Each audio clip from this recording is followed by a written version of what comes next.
होण्याची शक्यता आहे। खरं तर जे रुग्णालयाचं नाव आहे त्या नावावर या ठिकाणी शाई फेकलेली आहे।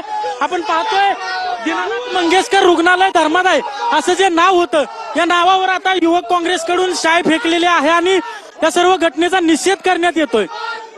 काय तुम्ही शाई फेकली?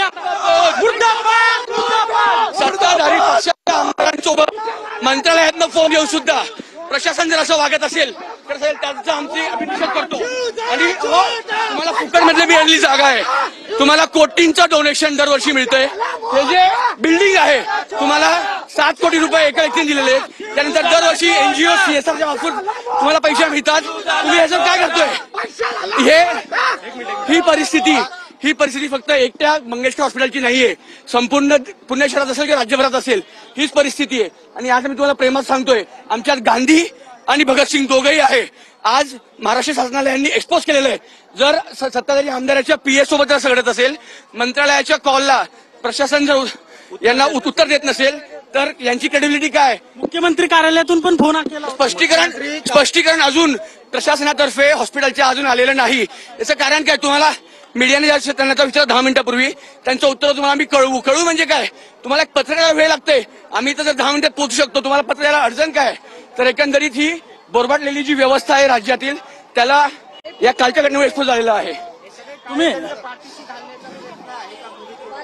हो 100%। तिथं मला एक सांगा, एवढे जर इथं पेशंट्स आहेत, हे इथे 1 रुपयामध्ये जर जमीन मिळत असेल तर तुम्हाला उपचार धर्मादायच्या नियमाअंतर्गत करायचे।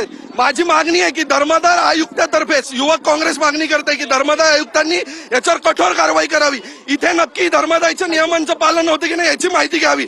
त्याचबरोबर राज्य शासनाने आणि आरोग्य विभागाने तात्काळ इन्व्हेस्टिगेशन या हॉस्पिटलचं करावं की इथे नक्की जर आज तुम्ही प्रशासनातले अधिकारी माझा प्रश्न